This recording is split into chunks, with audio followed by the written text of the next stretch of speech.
You know, the silence of the deep woods at night? It isn't ever truly silent, but sound. That gut-wrenching, lung-emptying scream that just tore through the darkness. It wasn't a bear, wasn't an elk, it wasn't anything I'd run across in 20 years of backcountry trekking. It was something, well, something else. And it was close. Way too close. I used to get a good chuckle out of the whole Bigfoot idea, always filed it under blurry photos and overactive imaginations. Tales of some giant, hairy, ape-like thing roaming the wilderness. Pure folklore, that's what I figured. Amusing, yeah, but not reality. I've always been a man of science, of things you can observe. If I couldn't see it, touch it, or measure it, I usually just dismissed it. That all changed out in a remote corner of a national park, where the line between legend and a really terrifying new reality got incredibly, horrifyingly thin. This is the story of how I stopped laughing.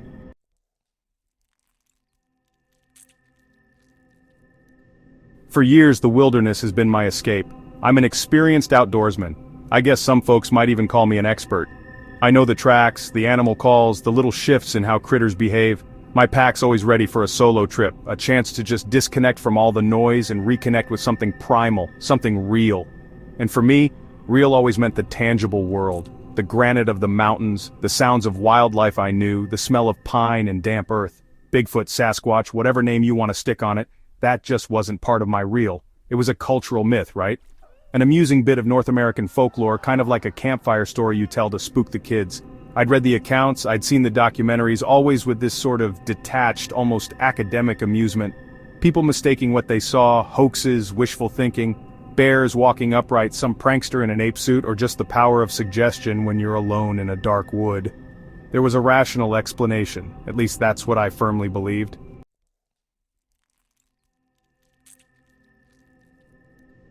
This particular trip was to a national park not many people go to, a place known for its rugged beauty and more importantly for me, its solitude. I wasn't looking for any specific wildlife, just that deep peace you get from being completely alone, miles from the nearest road or ranger station. I remember hiking in, seeing this faded, kind of tacky Bigfoot crossing sign at a gas station miles back, and I actually smirked, if I'd only known. The first few days, exactly what I'd hoped for. Crisp autumn air, the sound of a nearby stream, just the silent company of ancient trees. I set up my base camp in a small clearing, feeling content, totally secure in my knowledge of the wild. I was in my element, a rational man in what I thought was a rational world. Those legends of giant, undiscovered ape men, furthest thing from my mind. I even remember kind of scoffing to myself at the idea that a creature like that could exist, totally unverified by science, in a world we've mapped and explored so thoroughly.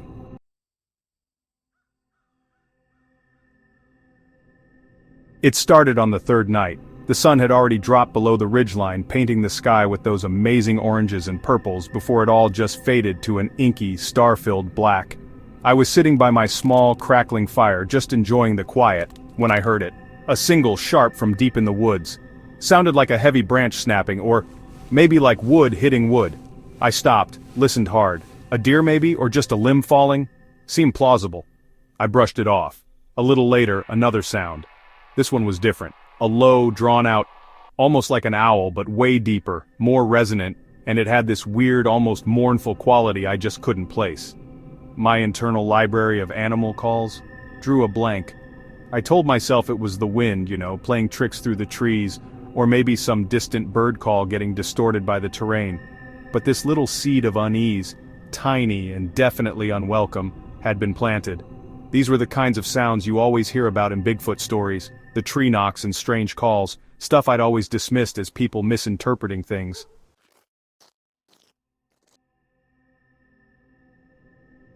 The next day, I found these unusually large indentations in the soft earth near the stream where I got my water. They weren't clear enough to be definitive footprints like the Bigfoot hunters talk about, more like big, sort of oblong depressions. But they were spaced out in a way that really suggested something walking on two legs. And they were bigger than any bear track I'd ever come across in that area. I tried to rationalize it. Maybe an elk had stumbled, or the ground had just settled weirdly. But the explanations felt pretty thin, even to me. My skepticism, that solid bedrock of how I saw the world, was starting to show its first tiny cracks. I spent the rest of that day with this feeling, like I was being watched. A primal instinct I hadn't felt so sharply in years. The forest, usually so comforting, now seemed to be holding its breath.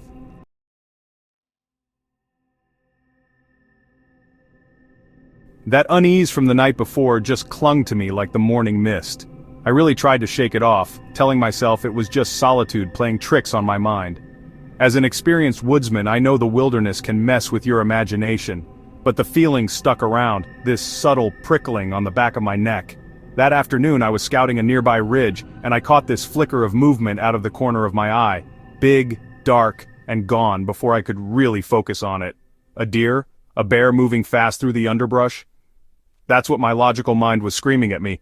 And yet, the brief impression I got was of something upright, tall. I scanned the area for a long time, but found nothing. No tracks, no broken branches, just the dense, silent forest.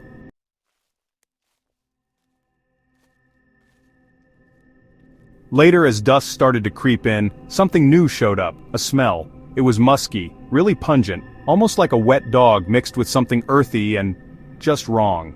It wasn't the familiar scent of a bear or any other animal I knew. It was strong, then it would fade, carried on the shifting breeze. This too was a classic detail right out of the Bigfoot stories, that overpowering stench people report. I actually found myself remembering bits from books I'd once made fun of. My scientific mind was in this quiet state of panic, desperately trying to fit these experiences into the logical boxes I had. But they just wouldn't go. Was I tired? Stressed? Was my mind just making this stuff up? But my senses, the ones I'd honed over years in the wild, were screaming that something was genuinely, seriously out of the ordinary. The sounds, the possible tracks, that fleeting glimpse, the smell taken one by one, maybe I could explain them away. But altogether, they were building a story I was getting deeply uncomfortable with. The peace I'd come for was totally gone, replaced by this gnawing anxiety. I started double-checking the security of my camp, something I usually only do in known bear country, but this felt different. This wasn't about a known predator. This was about the terrifying unknown. The national park, my sanctuary, was turning into something alien and threatening.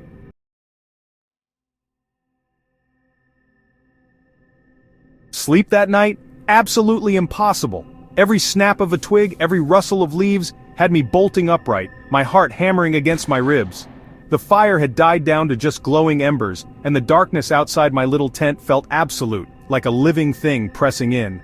I just lay there, straining my ears, every nerve ending on high alert. Those unsettling sounds from the nights before? They were back, but closer now. The whoops were more frequent, and they were being answered by what sounded like heavy, rhythmic thuds against trees, echoing through the valley. It felt like a deliberate communication, a chilling, unseen conversation happening just beyond the thin nylon walls of my tent. Then came the scream. It wasn't the cry of any animal I have ever heard, not even close. It was a sound that seemed to bypass your ears and hit you straight in the chest. It was so powerful, filled with this raw, primal force that spoke of immense lungs and something utterly, completely untamed. It was too deep for a cougar, too sustained for a bear, well, it sounded too intelligent. It was a sound that felt ancient, a vocalization that just didn't belong in the modern world.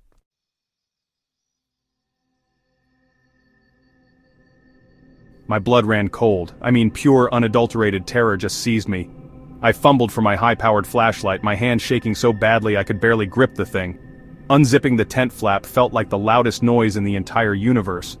I peered out into the inky blackness, a sliver of moonlight barely lighting up the tree line, and then I saw it. It wasn't a clear view, nothing like you see in the movies. It was a silhouette, massive and dark, standing partially hidden by a big fir tree, maybe 70 yards away. It was tall, way taller than any person, and broad-shouldered, and it was unmistakably standing on two legs. For a frozen moment, it just stood there, a darker shape against the dark trees. I couldn't make out any features, no eyes, no face, just its immense, imposing form. It seemed to turn its upper body slightly as if it was looking towards my camp. I didn't breathe. I couldn't move. My mind, my rational, skeptical mind, was just offline. All that was left was primal fear. The thing let out another sound, not a scream this time, but this low, guttural growl that seemed to vibrate through the ground. Then, with a speed that seemed impossible for something that big, it moved, just melting back into the deeper shadows of the forest, vanishing as if it were never there. I scrambled back into the tent, yanked the zipper shut, my breath coming in these ragged gasps.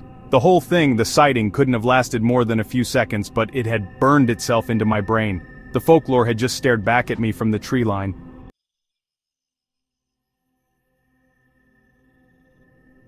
The rest of that night was just a blur of terror. I didn't sleep a wink. I sat huddled in my sleeping bag, my flashlight beam cutting through the darkness of my tent, jumping at every tiny sound. The forest, which had always been my refuge, now felt like a cage filled with unseen horrors. The earlier sounds, the strange smells, those fleeting glimpses, they all just came together around that horrifying silhouette. As the first faint light of dawn started to filter through the trees, I made my decision. I was leaving, right then. I didn't bother with breakfast, didn't take my usual care packing up. I just stuffed everything haphazardly into my backpack, my eyes constantly scanning the tree line, my ears straining for any repeat of those monstrous sounds. Every shadow looked like it held a threat.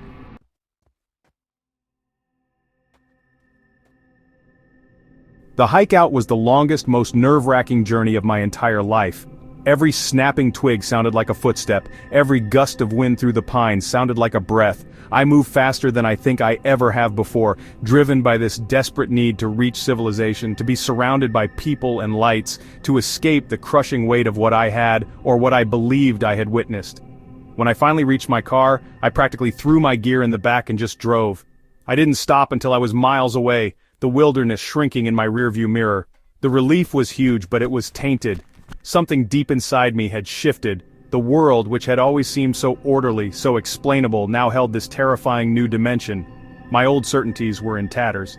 The staunch skeptic had run into something his brain couldn't process, something that science says isn't real, yet it felt undeniably, terrifyingly present. Official sources like the National Park Service, they don't acknowledge Bigfoot sightings or evidence, and mainstream science hasn't found any real proof of its existence. And yet what I saw, or what I think I saw, it shook me to my very core.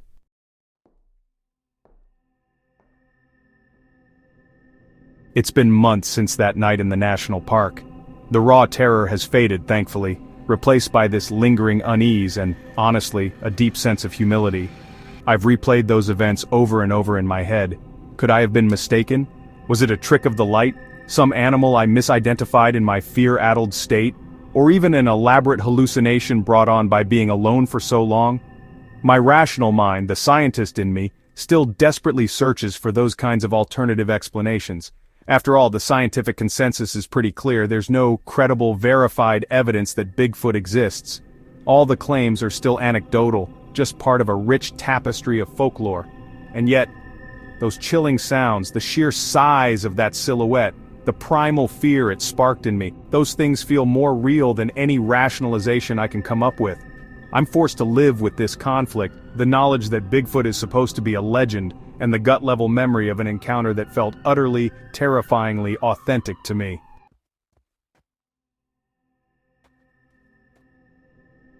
I haven't been back to that park, not yet anyway.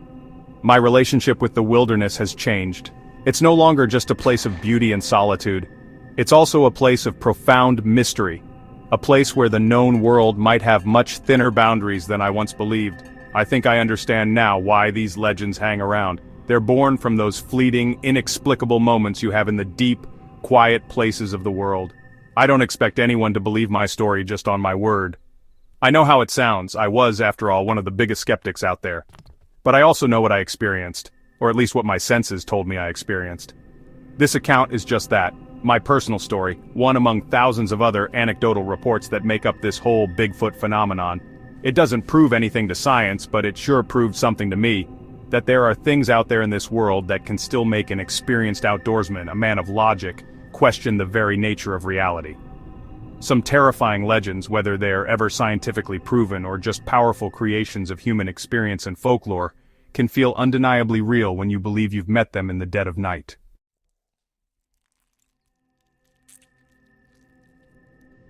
What do you think? Have you ever experienced something in the wild you just couldn't explain? I'd love to hear your thoughts and your own stories in the comments below, and if you want to hear more accounts of the unexplained, make sure to subscribe and hit that notification bell.